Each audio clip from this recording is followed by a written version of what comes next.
Okay. So let us start. Increase growth. So ఈ words మీరు ప్రార్థనలో పలకండమ్మా. సో ఒకటే చెప్తున్నాను, ఈ రోజు ముగిచేస్తున్నాను ఈ సర్వీస్. సో మనందరము బహుగా ఫలించాలి.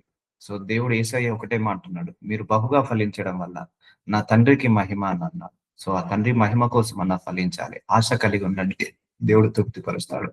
మనందరం కూడా మంచి సొంత గృహం కొనుక్కోవాలి, ఆనందంగా ఉండాలి, సంతోషంగా ఉండాలి, ఆరోగ్యంలో ఉండాలి, ప్రాస్పరిటీలో ఎదగాలి, మంచి మంచి బిజినెస్ స్టార్ట్ చేయాలి, మనమే 10 మందికి నీడలాగా మారాలి, మనమే ఉద్యోగం ఇవ్వగలగాలి, స్కూల్స్ పెట్టాలి, కాలేజెస్ పెట్టాలి అండ్ హాస్పిటల్స్ కట్టాలి.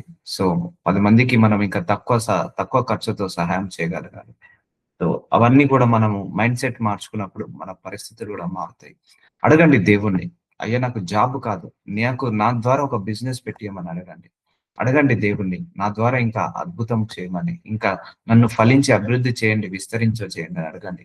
వద్దు, ఈ అలో చేయొద్దండి, మనం ఈ పేదరికాన్ని అలో చేయొద్దు, ఈ లేమితనాన్ని అలో చేయొద్దు, ఆ చాలని జీతాన్ని అలో చేయొద్దు. ఎప్పుడైతే నువ్వు ఎదగాలని కోరుకుంటావో అప్పుడే ఎదుగుతావు. ఎప్పుడైతే నువ్వు అభివృద్ధి కావాలని కోరుకుంటావో అప్పుడే అభివృద్ధి చెందుతావు. ఎప్పుడైతే నువ్వు పెరగాలని కోరుకుంటావో అప్పుడే పెరుగుతావు. సో దేవుడి చిత్తం కూడా కాదండి, మనం ఎప్పుడు ఒకటే పొజిషన్ లో ఉండడం దేవుడి చిత్తం కాదు. దినదినం అభివృద్ధి చెందడం దేవుడి చిత్తము. దినదినం మహాభివృద్ధి చెందడం దేవుడి చిత్తము.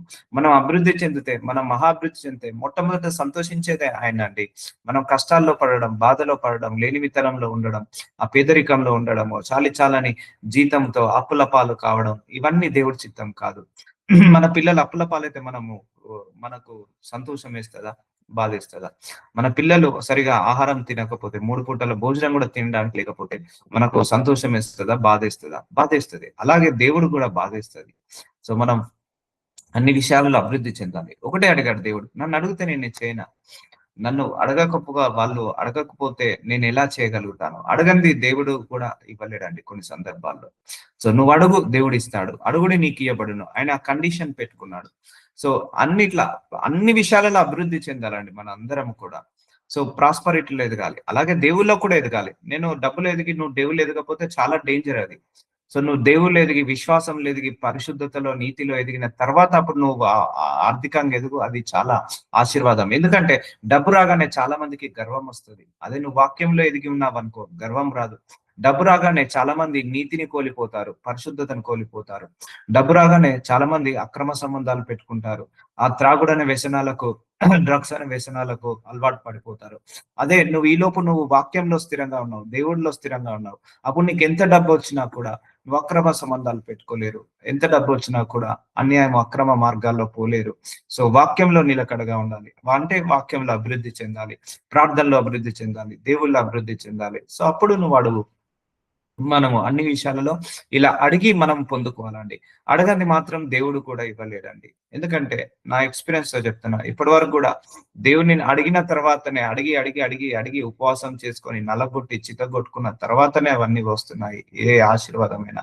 ఓవర్ నైట్‌లో అయితే ఏది రావట్లేదు. ఎందుకంటే దాని విలువ తెలిసిన తర్వాతనే దేవుడు మనకిస్తాడు. ఎందుకంటే మనం ఆశీర్వదించబడిన తర్వాత తప్పిపోవద్దని, తొలగిపోవద్దని దేవుడు మనకు ఇస్తున్నాడు. సో ద్వితీయోపదేశ కాండము 19వ అధ్యాయం 7వ వచనం, అందుచేత నువ్వు 3 పురములు నీకు ఏర్పరచుకున్న వాళ్ళని నేను నీకు ఆజ్ఞాపించుచున్నాను. సో ద్వితీయోపదేశ కాండం 19వ అధ్యాయం 8వ వచనంలో, మరియు నీ దేవుడైన యెహోవా నీ పితరులతో ప్రమాణం చేసినట్లు ఆయన నీ సరిహద్దులను విశాలపరిచి, చూసారా అండి, మన సరిహద్దులను విశాలపరుస్తాడు. అంటే ఈ విల్ ఎక్స్పాండ్ అవర్ టెరిటరీస్, మన బౌండరీస్. సో అంటే నీకు ఒక బౌండరీస్ అవసరం లేదండి. ఒకటండి, దేవుడు ఒక్కసారి బ్రేక్ త్రూ స్టార్ట్ చేశారంటే, నీ ఫైనాన్సెస్ లో బ్రేక్ త్రూ వచ్చిన, మినిస్ట్రీలో బ్రేక్ త్రూ వచ్చిన, లేకపోతే బిజినెస్ లో బ్రేక్ త్రూ వచ్చిన, ఇట్లా సరిహద్దులు ఇలా విశాల పరుస్తారండి. చాలా కంపెనీస్ కూడా నేను చెప్పాను ఎగ్జాంపుల్ గా, అవి ఎలా చేయాలి, చాలా మంది ఎలా విస్తరించాలి, ఇప్పుడు సేవ కూడా ఎలా విస్తరిస్తుంది, సరిహద్దులు విశాల పరుస్తున్నాడా లేదా? కొన్ని సంఘాలు ఉన్నాయి మన ఇండియాలోనే, ఆ సరిహద్దులు విశాలపరిచి అద్భుతంగా ఆశీర్వదిస్తున్నాడు. సో దేవుడు యొక్క చిత్తము మనం ఒకటే లిమిటేషన్ లో బ్రతకడం కాదు, ఎక్స్పాండ్, ఫలించాలి. మనం ఒక ఫ్రూట్స్ ఫలించినట్టుగా, ఒక చెట్టుకి ఫలాలు ఫలించినట్టుగా అలా ఫలించాలి మనందరము కూడా. అది దేవుడి చిత్తము. సో మన సరిహద్దులను విశాలపరిచి, అంటే నువ్వు ఒక బిజినెస్ స్టార్ట్ చేసావు. దేవుడు దాన్ని 5 బ్రాంచ్‌లు, 5-10 బ్రాంచ్‌లు, 10-15 బ్రాంచ్‌లు అలా ఎక్స్‌పాండ్ చేయగలుగుతాడు. నువ్వు ఒక మినిస్ట్రీ స్టార్ట్ చేసావు. దేవుడు ఆ మినిస్ట్రీ నుంచి 1, 10, 15 బ్రాంచ్‌లు అట్లా ఎక్స్‌పాండ్ చేయగలుగుతాడు. లేకపోతే నీ ఉద్యోగంలో ఇంకా అంచెలంచెలుగా ఎదిగేలాగా సహాయం చేస్తాడు. సో ఇప్పుడు అర్థమవుతుందా? విశాలపరిచే దేవుడు మన దేవుడు. సో నేను ఒక సందర్భంలో చెప్పాను. ఆకాశం ఎంత విశాలంగా ఉంటుందో ఆయన హృదయం అంత విశాలంగా ఉంటుందండి. అంత విశాలమైన హృదయము. ఆయన నీకు ఇచ్చాడనుకో, ఫర్ ఎగ్జాంపుల్ ఒక 100 కోట్లు ఇచ్చాడు. చాలు అనడు. ఇంకా ఇస్తాను తీసుకో అంటాడు. కానీ ఆ బ్రేక్ త్రూ రావాలి ఎప్పుడైనా కూడా. ఒకసారి ఆ బ్రేక్ త్రూ వచ్చిందంటే మనకు అన్ని విషయాలలో ఫలిస్తాము. ఆ బ్రేక్ త్రూ గురించి ప్రార్థన చేసుకోండి. నీ పితరులకు ఇచ్చేదని చెప్పిన సమస్త దేశంను నీకు ఇచ్చిన ఎడల నీ దేవుడైన యెహోవాను ప్రేమించుచు నిత్యమును ఆయన మార్గములలో నడుచుటకు. చూసారా అండి? మనం చేయాల్సిందల్లా ఒకటే, నిత్యము ఆయన మార్గంలో నడవాలి. డబ్బొచ్చినా ఆయన మార్గంలో నడవాలి. డబ్బు రాకపోయినా ఆయన మార్గంలో నడవాలి. ఆశీర్వదించినా ఆశీర్వదించబడకపోయినా ఆయన మార్గంలో నడవాలి. ఎందుకంటే నువ్వు ఆయన మార్గంలో నడుస్తూ ఉండు, ఆయనే ఆశీర్వదిస్తాడు. నువ్వు ఆయన మార్గంలో నడవకుండా, ఆయనకు నచ్చినట్టు బ్రతకకుండా ఆశీర్వదించమంటే ఆయన ఆశీర్వదించడు. సో ఎందుకు ఈరోజు నువ్వు లేమితనంలో ఉండి కూడా ఆయన మార్గంలో నడువు. నువ్వు లేమితనంలో ఉన్నావు, నాకు తెలుసు. నువ్వు బలహీనతలో ఉన్నావు, నాకు తెలుసు. అయినా కూడా ఆయన మార్గంలో నడువు. నీ మార్గంలో నడిచే దాన్ని బట్టి నీకు ఆ లేమితనాన్ని తీసేస్తాడేమో, నీకు ఆ బలహీనతలను తీసేస్తాడేమో, అనారోగ్య సమస్యలు తీసేస్తాడేమో. అందుకే దేవుడు నీ సరిహద్దులను విశాలపరచాలంటే నిత్యము నిత్యము ప్రతిరోజు క్రమం తప్పకుండా అన్ని సమయాలలో నీకు డబ్బు ఉంటేనే దేవుడు వెంబడించడం కాదు, లేనప్పుడు కూడా వెంబడించాలి. లేనప్పుడు వెంబడించడం కాదు, ఉన్నప్పుడు కూడా వెంబడించాలి. అర్థమవుతుందండి?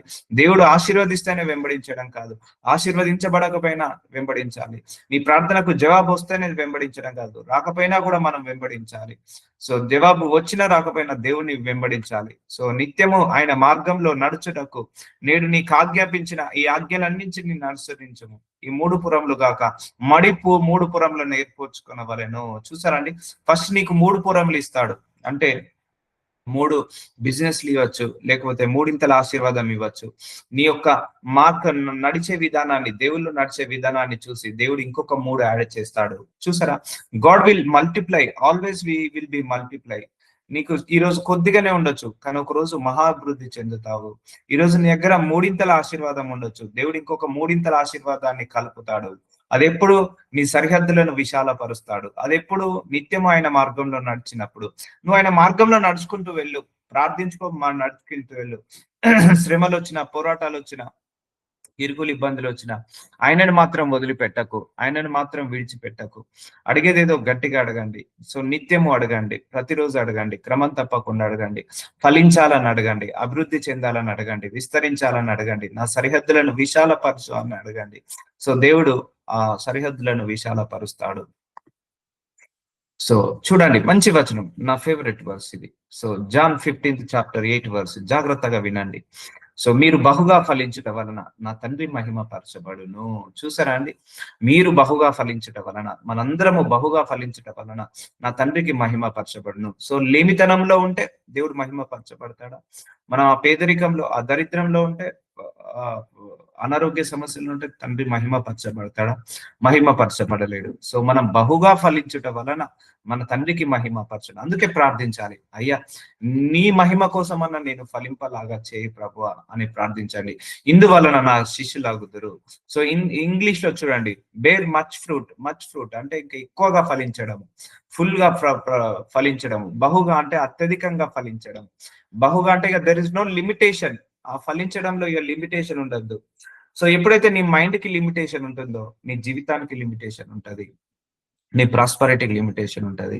సో నీ శాలరీ, నేను ఎప్పుడు ఎవరికి ప్రార్థించినా 100% హైక్ అని అడుగుతాను. సో 40 వచ్చినా 50 వచ్చినా 100% అడుగుతాను. సో నాకు చాలా సాక్ష్యాలు కూడా 100% హైక్ వచ్చాయి కూడా ప్రార్థించిన తర్వాత.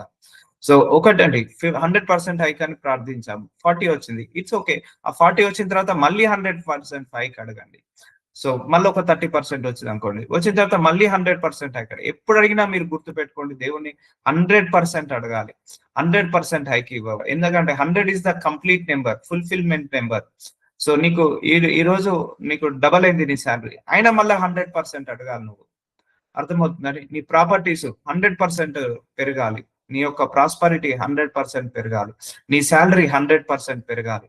అలా అడుగుతూ ఉండండి దేవుడి. ఒకవేళ 100% వచ్చింది, అయినా కూడా నువ్వు మళ్ళీ 100% అడుగు. ఎందుకంటే నువ్వు ఎంతగా ఫలిస్తావో అంతగా దేవుడు మహిమపరచబడతాడు. ఇప్పుడు అన్యజనుల వల్ల దేవుడిని దూషించొద్దు. అది మన ఆశీర్వాదం బట్టి దేవుడికి మహిమ పెరుగుతది. దేవుడి యొక్క గొప్పత, అగో వాళ్ళ పలానా దేవుడట ఇంత గొప్పగా ఆశీర్వదించాడు. సో మనం కూడా ఈ దేవుడు ఎవరో నమ్ముదాము అన్నట్టుగా వస్తారు. ప్రాబ్లం ఏమైందంటే అందరి మైండ్ సెట్. అపవాది కూర్చోబెట్టేశాడు. ఇక నీ జీవితం ఇంతే. ఇక ఇక్కడే బతుకు నువ్వు. ఇంతకంటే ఇక దిగజారిపోతావు కానీ ఇంతకంటే నువ్వు ఎదగలేవు అని కూర్చోబెట్టాడు. అందరి మనసులలో పెట్టేసి అది దేవుడి చిత్తము కాదండి. సో చూడండి, వాక్యమే చెప్తుంది, మీరు బహుగా ఫలించుట వలన అన్ని విషయాలలో మళ్ళా ఆరోగ్యంలో ఫలించాలి, ఆనందంలో ఫలించాలి, కుటుంబంలో ఫలించాలి, గర్భఫలంలో ఫలించాలి, భూఫలంలో ఫలించాలి, ఆ ప్రాస్పరిటీలో ఫలించాలి, మంచి మంచి హ్యాపీగా ఉండాలి, హెల్తీగా ఉండాలి, వెల్దీగా ఉండాలి, మళ్ళా దేవుల్లో ఫలించాలి, వాక్యంలో ఫలించాలి, వాక్యం నడవడంలో ఫలించాలి, ప్రాస్పరిటీలో ఫలించాలి. ఇలా అన్ని ఫలించడం వల్ల దేవుడికి మహిమ.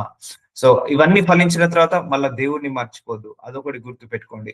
చాలా మందికి దేవుడు ఆశీర్వదించాలంటే ప్రాబ్లం అదే. సొలొమోన్ని గొప్పగా ఆశీర్వదించాడు దేవుడు. తర్వాత ఏమైపోయాడు? తొలగిపోయాడు. దేవుణ్ణి మర్చిపోయి వేరే వాళ్ళను అనుసరించాడు. సో ఒకటే గుర్తు పెట్టుకోండి, దేవుడు నిన్ను ఎంతగా ఆశీర్వదిస్తే అంతగా ఒదిగొండు, అంతగా దేవుడికి దగ్గరగా. కానీ నీ ఆశీర్వాదం వల్ల దేవుడికి దూరం కావద్దు ఎప్పుడైనా కూడా. సో మన ఆశీర్వాదము, ఏ ఉపద్రవము, ఏ శ్రమ, ఏ పోరాటము, ఏ ఆశీర్వాదము దేవుడి నుంచి మనల్ని ఏది కూడా డిస్కనెక్ట్ చేయదండి. ఆ విషయంలో మీరు దేవుడికి నమ్మకం ఇస్తే, ఎస్ నేను ఎంత ఆశీర్వదించినా వీడు నన్ను వదిలిపోడు. ఇప్పుడు దావీదున్నాడు, గొర్రెల కాపరిగా ఉన్నప్పుడు ఎలాగైతే దేవుణ్ణి అనుసరించాడో, రాజుగా ఉన్నా కూడా అలాగే దేవుణ్ణి అనుసరించాడు. అదే సొలొమోను రాజయ్యి అంత ఆశీర్వదించబడిన తర్వాత అనేక మంది భార్యలను చేసుకొని తను దేవుడి నుంచి తొలగిపోయి ఇతరులను అనుసరిస్తాడు. సో అలా తొలగిపోవద్దు. దేవుడిని విషయంలో ఎప్పుడు తొలగిపోవద్దు. దేవుడికి ఒక కన్ఫెస్ చేయండి, ఒక అష్యూరెన్స్ ఇవ్వండి, అయ్యా మీరెంత నన్ను ఆశీర్వదిస్తే అందులో నుంచి దశమ భాగం నీకు ఇస్తాను. ఒకటి కండిషన్. రెండో కండిషన్, అయ్యా మీరు ఎంతగా ఆశీర్వదిస్తే నేను ఎంతగా తగ్గించుకుంటాను అయ్యా, గర్వం రాకుండా చూసుకుంటాను. రెండో కండిషన్. అండ్ మూడో కండిషన్, మీరు ఎంతగా ఆశీర్వదించినా నేను నిన్ను మాత్రం వదిలిపెట్టాను ప్రభువా, నా ఆశీర్వాదం వల్ల నీకు దూరం కాను ప్రభువా. మూడో కండిషన్. ఈ మూడు కండిషన్స్ విషయంలో నువ్వు దేవుణ్ణి సాటిస్ఫై చేయాలి. అవునండి, దేవుడు చాలా మందిని ఆశీర్వదించాలంటే భయం. కొంతమంది ఆశీర్వదించబడగానే కాలాలు ఎగిరేస్తా అంటారు, గర్వం వచ్చేస్తుంది. దేవుడు గర్విష్ఠులను హ్యాండిల్ చేయలేడు, తెలుసా అండి. గర్వం వస్తే దేవుడు ఆ ఆశీర్వాదాన్ని తీసేసైనా గర్వాన్ని తీసేస్తాడు. ఇప్పుడు యోబున్నాడు, యోబుకు ఒక విషయంలో గర్వం వచ్చేసింది. దేవుడు అన్ని తీసేసుకున్నాడు. అన్ని తీసుకొని 40 సంవత్సరాలు పరీక్షించిన తర్వాతనే దేవుడు మళ్ళీ ఆ యోబు ఆ గర్వాన్ని తీసేసుకున్న తర్వాతనే ఆశీర్వదించాడు. మళ్ళా రెండింతలుగా ఆశీర్వదించాడు. గర్వాన్ని తీసేసుకోవాలి. ఒకటి, మనం ఆశీర్వదించబడాలంటే గర్వం అనేది ఉండకూడదండి. ఆశీర్వదించబడాలన్న గర్వం ఉండకూడదు, ఆశీర్వదించబడిన తర్వాత కూడా గర్వం ఉండకూడదు. గర్విష్ఠులను దేవుడు హ్యాండిల్ చేయలేడు. సో లూసిఫర్ కి గర్వం వచ్చింది, కింద తొక్కి పడేసేసాడు దేవుడు, పాతాళంలోకి పడేశాడు. సో గర్విష్ఠులను దేవుడు ఓర్చుకోలేడండి, ఓర్వలేడు. అంటే ఓర్వలేడు అంటే సహించలేడు. ఆ గర్వాన్ని ఆయన హ్యాండిల్ చేయలేడు. సో గర్వం అంటే ఆయనకు అసహ్యం, నా ఇష్టం ఉండదు ఆయనకు. ఇంకా మన లోపల ఏదైనా గర్వం ఉన్నా తీసేసుకోవాలి. ఆశీర్వదించబడిన తర్వాత కూడా గర్వం ఉండకూడదు. ఈ విషయంలో నువ్వు దేవుడికి అష్యూరెన్స్ ఇవ్వు, అప్పుడు ఇంకా బహుగా ఫలిస్తావు. రెండో అష్యూరెన్స్ ఏంటిది? మనము ఎంత వచ్చినా కూడా, మనము బిజినెస్ లో ప్రాఫిట్ వచ్చినా లేకపోతే జాబ్ లో ప్రాఫిట్ వచ్చినా దశమ భాగము దేవుడిది, ఇవ్వాల్సిందే. అదొక కండిషన్. కొంతమంది ఆశీర్వదించబడిన తర్వాత ఎందుకులే ఇవ్వడం అవసరం లేదు, లేమితనంలో ఇస్తారు, ఆశీర్వదించబడతారు. వచ్చిన తర్వాత ఇవ్వరు, ఆశీర్వదించబడలేరు. సో అది దేవుడి యొక్క డబ్బుని దొంగలిస్తున్నట్టు. అదొక కండిషన్, దేవుడికి సాటిస్ఫై చేయండి. మూడో కండిషన్, దేవుడి నుంచి ఇక నేను దూరం కాను ప్రభువా, నువ్వెంత ఆశీర్వదించినా, నేను ఎంత ఫలించినా నిన్ను మాత్రం నేను విడవను, నిన్ను మాత్రం నేను వదిలిపెట్టను ప్రభువా, నిన్నే వెంబడిస్తాను, నీ ఆజ్ఞలు ప్రతిరోజు చదువుకుంటాను, నీ ప్రార్థనలు ప్రతిరోజు చేసుకుంటాను. సో ఇలా దేవుడికి ఏం చేయాలి? నువ్వు అష్యూరెన్స్ ఇవ్వాలి. అప్పుడు దేవుడు నిన్ను ఫలించేలాగా చేస్తాడు. సో ఆయన మాట వినకుండా నువ్వు ఫలించలేవు, ఆయన యొక్క ఆజ్ఞలు అనుసరించకుండా నువ్వు ఫలించలేవు. సో అబ్రహాము బహుకాలము గడిచిన వృద్ధుడై వృద్ధుడై ఉండెను. అన్ని విషయములలోను యెహోవా అబ్రాహామును ఆశీర్వదించెను. చూసారా అండి? నేను కొన్ని వర్డ్స్ బజ్ చేశాను. బజ్ వర్డ్స్ అన్ని కూడా యెల్లో కలర్ చేశాను. Focus on that area. అన్ని విషయములలోను. చూసారా అండి? Blessed Abraham in all things. ఒకటి ఉంది, ఒకటి లేదని కాదు అబ్రహాంకి. అన్ని ఇచ్చేసాడు. యెహోవా అబ్రాహామును ఆశీర్వదించాడు. సో దేవుడు ఆశీర్వదించాడు కాబట్టే అబ్రహాము గొప్పవాడయ్యాడు. అర్థమవుతుందండి. ఇప్పుడు మనల్ని గూడా ఆశీర్వదించాలంటే దేవుడు మనం అందరం ఆశీర్వదించబడాలంటే దేవుడు ఆశీర్వదిస్తేనే మనం ఆశీర్వదించబడతాం. అడగాలి దేవుణ్ణి. ఈ వర్స్‌ని చూపించి అయ్యా అన్నాడు అబ్రాహాముని అన్ని విషయాలలో ఆశీర్వదించావు. నన్ను కూడా అన్ని విషయాలలో ఆశీర్వదించు ప్రభు అని ప్రార్థించాలి. చూసారా అండి? అన్ని విషయాలలో ఆయనకు పిల్లలున్నారు, మనవళ్ళున్నారు, మనవరాళ్ళున్నారు. అలాగే సంతోషం ఉంది, ఆరోగ్యం ఉంది. వృద్ధుడయ్యే వారు కూడా తనకు అనారోగ్యం పాడు కాలేదు. మంచి దీర్ఘాయువుతో ఉన్నాడు. మంచి ధనం ఉంది, భూఫలాలున్నాయి, గర్భఫలాలున్నాయి, మంచి ల్యాండ్స్ ఉన్నాయి, మంచి ఆస్తిపరుడున్నాడు. మంచిగా ఆ గొడ్లను, మేకలు, ఒంటెలు ఇలా అనేక ఆస్తి ఉన్నది. అన్ని విషయాలలో ఫలించాడు. సో ఈ అబ్రహాం ఎవరు? మనకు తండ్రి. సో మనం ఎవరము? అబ్రహాం వారసులము. సో మనం కూడా ఇలా ఫలించాలా? వద్దా? ఫలించాలి. And Abraham was old and well stricken in age, and the Lord had blessed Abraham in all things. చూసారండి? All things. ఇక ఒక విషయంలో కానీ కాదు, అన్ని విషయాలలో మీరు కూడా ప్రార్థించండి. అన్ని విషయాలలో ఫలించాలని. అన్ని విషయాలలో ఒకటి ఉండి ఒకటి ఉండద్దు. అన్ని విషయాలలో ఇక నాకు ఈ జన్మకి ఇది చాలు, ఇక నేను తృప్తిగా ఉన్నానని అనుకుంటాం. చూసారా? నాకు తెలుసు ఈ 30, 40 సంవత్సరాల్లో మనం ఎవ్వరం కూడా ఏదో ఒక కొదువతోటే ఉన్నాం. ఏదో ఒక లేమితనంలో ఉన్నాం. ఏదో ఒక బాధ. ఒక్కరోజు కూడా ఈ రోజు థాంక్స్ ప్రభువా, ఈ రోజు నేను తృప్తిగా ఉన్నాను. నేను అన్ని విషయాలలో ఆశీర్వదించబడ్డాను. సంతోషంగా ఉన్నాను అన్న రోజు రావాలి మనందరికీ కూడా. అన్ని విషయాలలో నా భర్త బాగున్నాడు, మా పిల్లలు బాగున్నాడు, నా భార్య బాగుంది, ఇంట్లో ఎలాంటి గొడవలు లేవు, కొట్లాటలు లేవు, డిస్టర్బెన్సెస్ లేవు అన్న రోజు రావాలి మనకు. నాకు ఎలాంటి హెల్త్ ఇష్యూస్ లేదు, నేను పడుకొని లేస్తే ఏ నొప్పి లేదు, నాకు ఏ సిక్నెస్ లేదు, నేను పడుకొని లేసినప్పుడు సంతోషంగా ఉన్నాను. ఈ రోజు నాకు ఏ అప్పుల బాధ లేదు, ఏ అప్పుల టెన్షన్ లేదు, ఏ ఫైనాన్స్ ప్రాబ్లం లేదు అన్నట్టుగా మనం ఆశీర్వదించాలండి. సో అది నీ లోపలనే ఉంది. ఆ ఆశీర్వాదం ఎక్కడో లేదు, నీ లోపలనే పెట్టాడు. దాన్ని బయటికి తీ, ప్రార్థన రూపకంగా బయటికి తీ. దేవుడికి ఒక అష్యూరెన్స్ ఇవ్వు, దేవుడికి ఒక నమ్మకాన్ని కుదిరించు, ఒక దేవునికి ఒక కన్విన్స్ చేయి.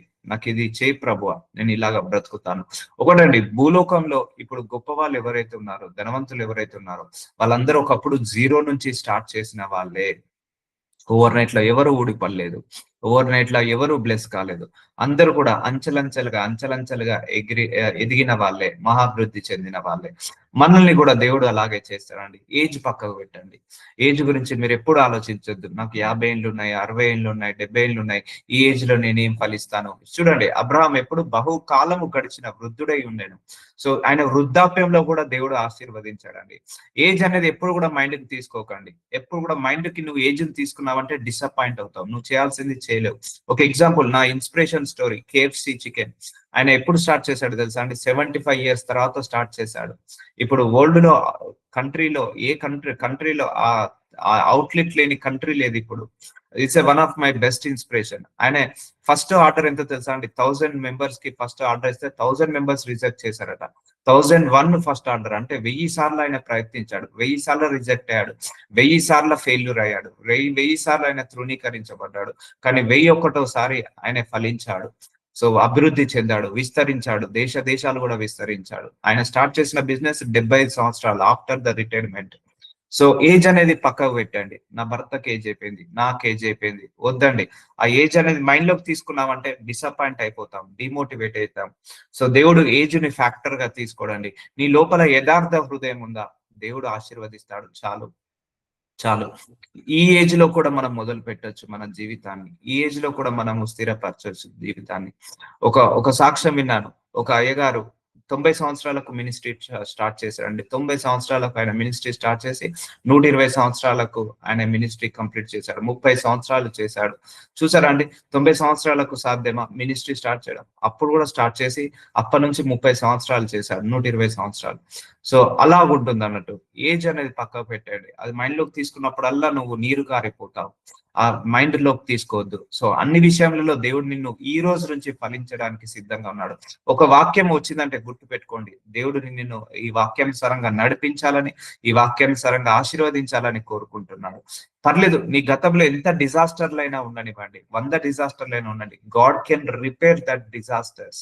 సో నీ గతంలో ఎంత పవర్టీ అయినా ఉండండి, దాన్ని దేవుడు ప్రాస్పరిటీగా మారుస్తాడు. నీ గతంలో ఎన్ని ఫెయిల్యూర్స్ అయినా ఉండనివ్వండి, దేవుడు సక్సెస్ గా మారుస్తాడు. నీ గతంలో ఎన్ని లాసెస్ అయినా ఉండనివ్వండి, దేవుడు దాన్ని ఏంటిది ప్రాఫిట్ లాగా మారుస్తాడు. సో అన్ని విషయాలలో ఫలించాడు అబ్రహాము, మనం కూడా అన్ని విషయాలలో ఫలించాలి. ఏలైనగా ఎక్సోడస్ 34 చాప్టర్ 24th వర్స్, ఏలైనగా నీ ఎదుట నుండి జనములను వెలగొట్టి నీ పొలిమేరలను గొప్పవిగా చేసేదను. చూసారా, నీ పొలిమేరలు అంటే నీకు సరిహద్దులు లేకుండా ఎన్లార్జ్ ద బార్డర్స్. చూసారండి, ఎన్లార్జ్ ద బార్డర్స్, నీకు సరిహద్దులు లేకుండా చేస్తాడు దేవుడు. సో సంఘాల్లో కూడా సరిహద్దులు లేకుండా చేస్తాడు, బిజినెస్ లో సరిహద్దులు లేకుండా, మన యొక్క కుటుంబాలలో సరిహద్దు లేకుండా, ప్రాస్పరిటీలో సరిహద్దు లేకుండా చేస్తుంటాడు. చూడండి, మీరు అవుట్లెట్స్ కొన్ని గమనించాలి, మనం అబ్జర్వ్ చేయాలి. రేమాండ్స్ ఉంది, సో ఎన్ని అవుట్లెట్స్ ఉన్నాయండి హైదరాబాద్ లోనే. పీటర్ ఇంగ్లాండ్, ఎన్ని అవుట్లెట్స్ ఉన్నాయండి హైదరాబాద్ లోనే. సో అలా అవుట్లెట్స్ అలా పెరుగుతూ ఉంటుంటాయి. కొన్ని స్కూల్స్ 4-5 బ్రాంచ్లు, ఇప్పుడు హాస్పిటల్స్ ఉన్నాయి, కొన్ని hospitals multi speciality hospitals, I will not name it, నేను కొన్ని నేమ్ తీయను. సో కొన్ని హాస్పిటల్స్ సూపర్ స్పెషాలిటీ హాస్పిటల్స్ ప్రతి ఏరియాలో ఉన్నాయి, కొన్ని షాపింగ్ కాంప్లెక్స్ ప్రతి ఏరియాలో ఉన్నాయి. సో ఎన్ని ఏరియాస్ ఉన్నాయో అన్ని ఏరియాస్ లలో విస్తరించారు. సో అలాగే ఎన్లార్జ్ ద బార్డర్స్. సో ఒక లిమిటేషన్ లేకుండా దేవుడు ఆశీర్వదిస్తాడు. మీరు అడగండి దేవుణ్ణి, ఇచ్చేటాయన ఆయన ఉన్నాక తీసుకోవడానికి. కొంతమందికి హ్యాండిల్ చేయలేరు, అదే ప్రాబ్లం. కొంతమంది పేదరికాన్ని హ్యాండిల్ చేయగలుగుతారు కానీ డబ్బుని హ్యాండిల్ చేయలేరు. అందుకే కొంతమందికి ₹1,00,00,000 రాగానే గర్వం వచ్చేసి 6 నెలల ₹1,00,00,000 వదులుకొని ₹1,00,00,000 లాస్ అయిపోయి పోగొట్టుకొని మళ్ళీ పేదరికంకి వస్తారు, ఎందుకంటే హ్యాండిల్ చేయలేరు. చూసారా అండి, సక్సెస్ ని మనం హ్యాండిల్ చేయాలి, ఫెయిల్యూర్ ని హ్యాండిల్ చేయాలి. సో అప్పుడే మనకు జీవితంలో అన్ని అర్థమవుతాయి, ఆ విలువ తెలుస్తుంది. కొంతమంది ఓవర్ నైట్ లో బ్లెస్ అవుతారు, కొంతమంది ఉంటారు ఒక రియల్ ఎస్టేట్ చేసి కోట్లు కోట్లు వస్తారు, రాగానే వాళ్ళకు ఇక గర్వం పెరిగి వాళ్ళు ఎలా హ్యాండిల్ చేయాలో తెలియక మళ్ళా పేదరికంలోకి వెళ్ళిపోతారు, అంతకంటే దీన స్థితికి వెళ్ళిపోతారు. సో అలా పోవద్దు మనం ఎప్పుడైనా కూడా. అంచెలంచెలుగా ఎదగాలి, ఎదగాలంటే ఒదగాలి, ఒదిగి ఉండడమే ఎదగడానికి కారణం అవుతుంది. సో ఎప్పుడు కూడా మనసులో ఏ విషయంలో కూడా గర్వం రాదు. దేవుడు నిన్ను ఎదిగా చేశాడంటే, నీ సరిహద్దులను విశాలం చేశాడంటే ఆయన కృప బట్టి నేను ఇలా ఉన్నాను అనాలి, అంతేకాని నా టాలెంట్, నా స్కిల్, నా అవన్నీ పని చేయవండి. మన టాలెంట్, మన స్కిల్, మన ఎడ్యుకేషన్, మన యొక్క క్వాలిఫికేషన్ ఏది కూడా పని చేయొద్దు. ఓన్లీ దేవుడి యొక్క గ్రేసే పని చేయాలి, గుర్తు పెట్టుకోండి. దేవుడి యొక్క గ్రేస్ పని చేసినప్పుడే బహుగా విస్తరింపజేద్దాము. ఇప్పుడు అబ్రహాము పోస్ట్ గ్రాడ్యుయేట్ చేశాడు అండి, ఈజ్ అన్ఎడ్యుకేటెడ్. ఆయన ఏమైనా బిజినెస్ చేసా, ఆయన ఏమైనా జాబ్ చేశాడా? డిగ్రీస్ ఉన్నాయా ఆయనకు? ఆయన క్వాలిఫికేషన్స్ ఉన్నాయా? ఆయనకు ఐక్యూ లెవెల్స్ ఉన్నాయా? ఇంటెలిజెంట్ ఉందా? లేకపోతే ఏఐలో ఎక్స్పర్టా? కోడింగ్ రాయగలుగుతాడా? లేదు. యథార్థవంతుడు. ఆ యథార్థవంతుడి యొక్క గుణాన్ని చూసి దేవుడు ఆయనను ఆశీర్వదించాడు. సో నీ యథార్థ హృదయాన్ని చూసి కూడా దేవుడు ఆశీర్వదిస్తాడు. తీసేసుకోండి ఆ గర్వాన్ని, తీసేసుకోండి అహంకారాన్ని, తీసేసుకోండి. సో మనకు చెప్తున్నానమ్మా, మన ఐక్యూ లెవెల్స్ పనికిరావు దేవుడు ఆశీర్వదించాలంటే. మన స్కిల్, మన టాలెంట్, మన ఎడ్యుకేషన్ పనికిరాదు. మన పట్టాలు, మన degrees, post graduates, doctorate degrees పనిచేయవు. సో మన ఇంటెలిజెన్స్ పనిచేయదు. సో దేవుడి యొక్క గ్రేసే పనిచేయాలి మన మీద. సో నీకు అన్ని ఉన్నా కూడా దేవుడి యొక్క గ్రేసే పనిచేయాలి, అప్పుడు నీకు గొప్పగా ఆశీర్వదించావు. వీళ్ళందరూ బైబిల్లో కూడా ఉన్న వాళ్ళందరూ కూడా దేవుడి యొక్క గ్రేస్ వల్లనే ఆశీర్వదించబడ్డారు. సో దేవుడి యొక్క కృప వల్ల మనం ఆశీర్వదించబడాలి. సో ఎప్పుడు కూడా నేను గొప్పవాడిని ఎప్పుడు అనుకోవద్దండి. మనసు మీదకి కూడా రావద్దు, నేను గ్రేట్ అని మన మనసు మీదకి రావద్దు. గాడ్ ఈజ్ గ్రేట్ అనాలి ఎప్పుడైనా కూడా. ఐఎమ్ ద గ్రేట్ అనొద్దు, God is my great, God is awesome అని అనుకోవాలి ఎప్పుడైనా కూడా. నువ్వు గ్రేట్ అని ఎప్పుడైతే అనుకుంటావో నీ లోపల గర్వం వచ్చిందని. సో చాలా మందికి ఆశీర్వదించబడిన తర్వాత నేనే గ్రేట్ అంటారు, దేవుడికి ఇవ్వరు మహిమను. సో దేవుడికి ఇవ్వాలి ఎప్పుడైనా మహిమను. దేవుడికి మహిమని ఇవ్వకుండా నేను గ్రేట్, నేను గ్రేట్ అని అనుకోవద్దు, దేవుడే గ్రేట్ అనాలి. ఎందుకంటే నిన్ను అల్లాగా ఫలించేలాగా చేసింది ఎవరు? దేవుడే. ఇది విజ్డమ్ ఇస్తున్నాడు దేవుడు, జ్ఞానం ఇస్తున్నాడు. సో ఇప్పుడు వాక్యం ఈరోజు బోధించాడు, నాదేం లేదమ్మా, దేవుడిదే వాక్యం. ఈ మినిస్ట్రీ నాది కాదు, దేవుడిదే. ఈ అద్భుతాలు ఆయనయే, ఆశ్చర్యమైన కార్యాలు ఆయనయే, ప్రార్థనలలో ఆయనయే, మిరాకిల్స్ ఆయనయే, వాక్యం ఆయనదే. నాది ఏమీ లేదు, నాదేం లేదు. I'm nothing, I'm nothing, I'm zero. Just ఆయన కూర్చోబెట్టాడు, ఆయన్నే నడిపించుకుంటున్నాడు. సో అంతా దేవుడికే మహిమ కలగాలి. సో నువ్వు ఆశీర్వదించబడిన తర్వాత కూడా అంతా దేవుడికి మహిమ కలగాలని అనండి. నువ్వు దేవుడికి మహిమ ఇవ్వకుండా, నేను ఎంబీఏ చేశాను, నేను బీటెక్ చేశాను కాబట్టి నాకు ఈ జాబ్ వచ్చింది, నాకు ఇది చేశాను కాబట్టి నాకు ఈ ప్రాస్పరిటీ వచ్చింది, నేను 18 గంటలు కష్టపడ్డాను కాబట్టి నాకు ఇది వచ్చింది. నువ్వు కష్టపడ్డావు కరెక్టే, కానీ ఆశీర్వదించేది ఎవరు? దేవుడే కదా. ఇప్పుడు చాలా మంది 24 గంటలు కష్టపడి కూడా ఏమీ సాధించలేని వాళ్ళు ఉన్నారు. కొంతమంది 5 గంటలే కష్టపడి వాళ్ళు గొప్ప వాళ్ళైన వాళ్ళు ఉన్నారు. ఎందుకు? దేవుడు అలా వృద్ధి చేస్తాడండి. దేవుడు చేస్తేనే మనం పైకి ఎదుగుతాము. అందుకే పొలిమొరలను గొప్పగా చేశాను. ఎన్లార్జ్ ద బార్డర్స్ ని ఎన్లార్జ్ చేస్తాడు దేవుడు. నా హృదయం ముందు నీ విశాలపరిచినప్పుడు నేను నీ ఆజ్ఞల మార్గంలో పరిగెత్తును. Enlarge my heart. మన హృదయం కూడా ఏం చేయాలంటున్నాడు? విశాలపరచబడాలి. హృదయం కూడా ఎన్లార్జ్ మై హార్ట్ ప్రభువా అని ప్రార్థించాలి. ఎందుకంటే హృదయంలో కూడా మనము దేవుడికి అత్యధికమైన స్థానం ఇవ్వాలండి. గుర్తుపెట్టుకోండి, ఆయన ఆజ్ఞలకు, ఆయన శాసనాలకు, ఆయన కట్టడాలకు, ఆయన వాక్యానికి మనం ఏం చేయాలి? అత్యధికమైన ఇంపార్టెన్స్, హెవీ ఇంపార్టెన్స్ ఇవ్వాలి. సో అదే ఆయన ఆజ్ఞలు తెలుసుకోవాలంటే మన హృదయం కూడా సరిపోదు, ఎల్లార్జ్ చేయమని అడగాలి. సో అన్ని విషయాలలో చెప్తున్నాను కదా, మనలో ఎఫెసీలకు రాసిన 3వ అధ్యాయం 20వ వచనం, మనలో కార్య సాధకమైన తన శక్తి చొప్పున మనం అడుగు వాటన్నింటికంటేను, ఊహించు వాటన్నింటికేను, చూసానా, అడిగిన వాటికంటే, ఊహించిన వాటికంటే అత్యధికముగా చేయగల శక్తి దేవుడికి ఉంది. సో చూసండి, exceeding abundantly above all that we ask or think according to the power that worketh in us. So చూడండి, ఎక్సీడింగ్ అబౌండెంట్లీ. సో ఇంగ్లీష్ లో కొన్ని వర్డ్స్ యూజ్ చేసినప్పుడు చాలా బాగుంటాయి. తెలుగులో కూడా అత్యధికంగా, అత్యధికంగా. చూడండి, ఇలా ప్రార్థించాలి, అత్యధికంగా అభివృద్ధి చెందు ప్రభు. సో నువ్వు అడిగిన దానికంటే ఎక్కువగా, ఊహించిన దానికంటే ఎక్కువగా అత్యధికంగా చేయగలిగే శక్తి దేవుడికి ఉంది. దేవుడు ఒకసారి బ్లెస్ చేస్తే ఎలా ఉంటుంది sir? You cannot imagine is blessings. నువ్వు ఇమాజినేషన్ కూడా చేయలేవండి, అంతగా బ్లెస్ చేస్తాడు. ఆయన ఆశీర్వదించడం మొదలు పెడితే నువ్వు ఇమాజినేషన్స్ కూడా సరిపోదు, నీ యొక్క ఊహకు కూడా అందనంతగా ఆశీర్వదిస్తాడు. ఇప్పుడు చాలా సంఘాలు కూడా చూస్తున్నాము, లక్షలు లక్షలు జనాభా వస్తున్నారు. సో అది ఊహ కూడా అందని విధంగా దేవుడు ఆశీర్వదిస్తున్నాడు. సంఘాలను కూడా, కంపెనీస్ ని కూడా, లేకపోతే బిజినెసెస్ ని కూడా అలా ఆశీర్వదిస్తాడండి దేవుడు. దేవుడు హ్యాపీగా ఫీల్ అవుతాడు. నువ్వు అత్యధికంగా ఫలిస్తే దేవుడు సంతోషపడతాడు. మనుషులు ఏడుస్తారు, అపవాది ఏడుస్తాడు, కానీ దేవుడు మాత్రం సంతోషిస్తాడండి. కానీ అలాగే నువ్వు లేమితనంలో బ్రతుకుతే దేవుడు బాధపడతాడు. సో అలా ఉండడం దేవుడి చిత్తము కాదు. ఆయన ఎవరు? రాజు. ఆయన ఎవరు? ప్రభు. ఆయన రాజు పిల్లలు ఎలా ఉంటారు? రాజులాగానే ఉంటారు. ప్రభు యొక్క పిల్లలు ఎలా ఉంటారు? ప్రభు లాగానే ఉంటారు. సో ఆయన గొప్ప ధనవంతుడు పరలోకంలో. ఆయన ఏం పేదవాడు కాదు. సో ఆయనే తగ్గించుకొని పేదవాడిలాగా పుట్టాడు. ఎందుకు? మన దరిద్రాన్ని వహించడానికి. ఆయన ఒక వచనం కూడా ఉంది, మన దరిద్రాన్ని తీసివేయడానికి ఆయన ధనవంతుడే ఉండి ఆయన దరిద్రుడుగా మారి మన దరిద్రాన్ని తీసేశాడు అని వాక్యం రాయబడింది ఒక దగ్గర. సో అత్యధికంగా చేయగల శక్తి దేవునికి ఉంది. సో నమ్మండి, దేవుడిని నమ్మి ప్రార్థించండి. మీరు దేని గురించి ప్రార్థిస్తున్నారు? బిజినెసా? You can ask God, start business with 1 person. It will be multiplied 2 to 4, 4 to 6. ఒకటి, నువ్వు ఎంత ఎదుగుతా అంటే అంతగా బతకాలండి. అది మాత్రం దేవుడికి సాటిస్ఫై అయితే చాలు. ఎందుకంటే ఒకసారి ఎదిగినా కొద్ది ఒదిగి ఉండకపోతే అది చాలా ప్రమాదం. అది నెట్టి పడేస్తుంది, ఇంకా పాతాళంలోకి తీసుకెళ్తుంది. ఎంత ప్రాస్పరిటీ ఉందో అంతకు డౌన్ గా తీసుకెళ్తుంది. అది చాలా ఇంపార్టెంట్. ఒక మినిస్ట్రీ ఎదిగినా ఒదగాలి, ఒక డబ్బులో మనం ఎదిగిన, బిజినెస్ లో ఎదిగిన, ప్రాస్పరిటీలో ఎదిగిన, గర్భఫలంలో, భూఫలంలో ఎదిగిన, దేవుడు ఒకటే ఫండ్ అండి. మీరు ఎంతగా దేవుడు నిన్ను బ్లెస్ చేస్తున్నాడో అంతగా నువ్వు తగ్గించుకోవాలి, అంతగా నువ్వు హంబుల్ కావాలి, అంతగా కైండ్ గా కావాలి, అంతగా నువ్వు హృదయంలో ఉన్న గర్వాన్ని తీసేసుకోవాలి. ఎంతగా ఎదుగుతుంటా అంటే అంతగా మనల్ని మనం హంబుల్ చేసుకోవాలి. సో అది సూత్రం, అంతే. అందుకే దేవుడు అన్నాడు, నిన్ను తగ్గించుకో, నిన్ను హెచ్చిస్తాను. నిన్ను నువ్వు హెచ్చించుకున్నావో నిన్ను తగ్గిస్తాను అంటాడు. సో మనం హెచ్చించాలన్నా తగ్గించాలన్నా మన చేతిలోనే ఉంది. సో అత్యధికంగా చేయగల శక్తి దేవుడికి ఉంది. నీ రాబడే అంతటి కాలంలో నీ ఆస్తిలో భాగమునిచ్చి యెహోవాను గణపరచుదాము. ఇప్పుడు ఫర్ ఎగ్జాంపుల్ జాబ్ ఉంది, సో సైడ్ బిజినెస్ పెట్టుకున్నావు. ఆ బిజినెస్ లో ప్రాఫిట్ వచ్చింది అనుకోండి, అందులోంచి 10వ భాగం దేవుడికి ఇవ్వాలి. ఒక జాబ్ వచ్చింది అనుకోండి, జాబ్ లో నుంచి 10వ భాగం దేవుడికి ఇవ్వాలి. నీకు 10 బిజినెస్ ఉన్నాయి, 10 బిజినెస్ లో వచ్చిన రాబడినంతా కూడా 10వ భాగం దేవుడికి ఇవ్వాలి. కొంతమంది ఇవ్వరు.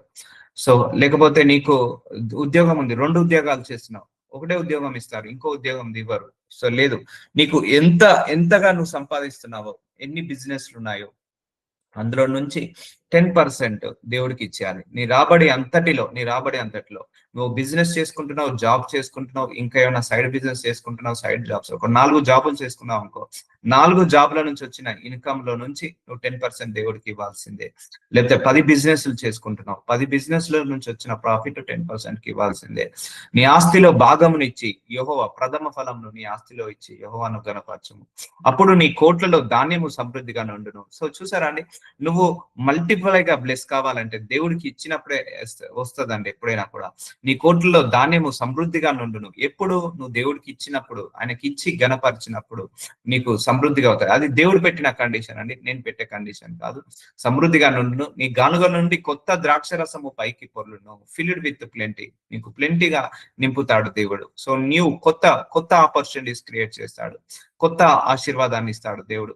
సో దేవుడికి ఇవ్వడంలో ఎప్పుడు కూడా జాప్యం చేయొద్దు. దేవుడికి ఇవ్వడంలో ఎప్పుడు కూడా పిసినారితనం చేయొద్దు. దేవుడికి ఇవ్వడంలో ఎప్పుడు కూడా మనము సనగద్దు గునుగద్దు, హృదయపూర్వకంగా ఇవ్వాలి దేవుడికి ఎప్పుడు ఇచ్చినా కూడా. అప్పుడు నీ కొత్త ద్రాక్షరసం, కొత్త ఆశీర్వాదాలు ఇస్తాడు. సో లేమిలో నుంచే తీసి ఇవ్వండి, దేవుడు సమృద్ధిగా ఆశీర్వదిస్తాడు. సో కోటల్లో నీ సమృద్ధిగా నుండును. చూసారా, సమృద్ధిగా నుండును. సో మనం అన్ని విషయాల్లో సమృద్ధి. మనకు నెలాఖరు వచ్చినా కూడా మన ఇంట్లో గ్రాసరీస్ తగ్గద్దు, ఆ ఫ్రూట్స్ తగ్గద్దు, వెజిటేబుల్స్ తగ్గద్దు. నెలాఖరులో కూడా మన అకౌంట్ లో మనీ ఉండాలి. సో అంతగా మనం ఫలించాలి, అంతగా మనం ఫలించాలి. Whatever we touch it should be prosper. మనం ఏది పని చేసినా అది ప్రాస్పారిటీ ఉండాలి. ఏ పని చేసినా లాస్ రావద్దు. బిజినెస్ లో అయినా, జాబ్ లో అయినా, మినిస్ట్రీ అయినా కూడా మనం సక్సెస్ లోనే ఉండాలి. సో అది దేవుడి చిత్తము. సో ప్రియుడా, నీ ఆత్మ వర్ధిల్లుచున్న ప్రకారము, చూసారా, ఆత్మ వర్ధిల్లుచున్న ప్రకారము అంటే ఫస్ట్ మనం ఎదగాల్సింది ఏంటిది? స్పిరిచువల్ గా స్ట్రాంగ్ కావాలండి. ఇది ఒకటి ఫస్ట్ మీరు కేంద్రీకరించాల్సిన విషయము. స్పిరిచువల్ గా స్ట్రాంగ్ కాండి. ఆ వాక్యం చదువుకోండి క్రమం తప్పకుండా, ప్రార్థించుకోండి క్రమం తప్పకుండా, ఆరాధించుకోండి క్రమం తప్పకుండా, స్తుతించుకోండి. సో ఫస్ట్ మనం ఆత్మలో వర్ధిల్లుచున్న ప్రకారం first focus on spiritual growth, then అన్ని విషయాలలో. సో తర్వాత ఫిజికల్ గ్రోత్, తర్వాత అండ్ మెంటల్లీ గ్రోత్, తర్వాత హెల్త్ లో గ్రోత్, తర్వాత ఫైనాన్షియల్ గ్రోత్. సో అన్ని విషయాలలో వర్ధిల్లాలి మనం. Physical strength, emotional strength, spiritual strength, financial strength, health, good health లో స్ట్రెంగ్త్. సో ఇవన్నీ కూడా మనం వర్ధిల్లాలి. ఆత్మ వర్ధిల్లాలి ఫస్ట్, దాని ప్రకారంగా అన్ని విషయాలలో వర్ధిల్లచ్చు. సౌఖ్యముగా, చూసారండి, సౌఖ్యముగా అంటే సంతోషంగా ఉండవాలని ప్రార్థించుకోవాలని చెప్తుంది. So I wish above all things, చూసారా, all things that thou mayest prosper and be in health even as thy soul prospereth. చూసారా, మన సోల్ కూడా ప్రాస్పర్ లో ఉండాలి. అంటే ప్రతిరోజు దినదినము మనము దేవుల్లో కూడా అభివృద్ధి చెందాలి, దినదినము ప్రాస్పరిటీలో అభివృద్ధి చెందాలి, అన్ని విషయాల్లో అభివృద్ధి చెంది. ఇక్కడ బాధపడమంటుందా వాక్యము? సౌఖ్యముగా ఉండవాలని అని చెప్తున్నాను, ప్రార్థించుచున్నాను. సౌఖ్యంగా ఉండాలి, ఆనందంగా ఉండాలి, సంతోషంగా ఉండాలి. మంచి అవునండి, ఎన్ని కోట్లు సంపాదించినా నీ లోపల ఆనందం లేకపోతే వేస్ట్. ఎంత డబ్బు సంపాదించినా వేస్ట్. నువ్వు ఆత్మలో వర్ధిల్లావు కానీ ఇంకా పేదరికంలో ఉన్నావు. సో అది ఉండకూడదు. సో నువ్వు అన్ని విషయాలలో నువ్వు పేదరికంలో లేవు, మంచి ధనవంతుడయ్యావు కానీ మళ్ళా ఆత్మలో వర్ధిల్లలేదు, అది కష్టమే. అర్థమవుతుందా అండి? ఆత్మలో వర్ధిల్లాలి, దేవుళ్ళు ఎదగాలి, వాక్యంలో ఎదగాలి. సో అన్ని విషయాలలో ఎదగాలి, జ్ఞానంలో ఎదగాలి, తెలివిలో ఎదగాలి, అన్ని విషయాలలో ఎదిగి మనము సౌఖ్యంగా ఉండాలని దేవుడి చిత్తము. అయిపోయిందమ్మా. సో మీకైతే దేవుడు వాక్యం ఇచ్చేశాడు. సో ఎవరికి రిసీవ్ చేసుకుంటారో అంతగా ఫలిస్తారు. So God bless you, God bless you. నాజరుడనేసయ్యా ప్రేయర్ అయ్యా, బహుగా ఫలించి అభివృద్ధి చెంది విస్తరించుడనే వాక్యం ద్వారా మమ్మల్ని అందరినీ దర్శించావు తండ్రి. అయ్యా, ఒక విత్తనం వేస్తేనే చెట్టు ఎదగాలని కోరుకుంటారు మీరు. ఒక చెట్టే ఫలాలిచ్చే చెట్టులాగా ఎలాగైతే మారుతుందో మేమందరము కూడా అన్ని విషయాలలో ఫలించి అభివృద్ధి చెంది విస్తరించి ఆ చెట్టులాగా, ఫలాలిచ్చే చెట్టులాగా మమ్మల్ని అందరినీ కూడా మార్చమని ప్రార్థిస్తున్నానయ్యా. అయ్యా, ఈ వాక్యాన్ని అందరి జీవితాలలో నెరవేర్చమని యేసు నామంలో ప్రార్థిస్తున్నాను తండ్రి. ఆమేన్. ఆమేన్.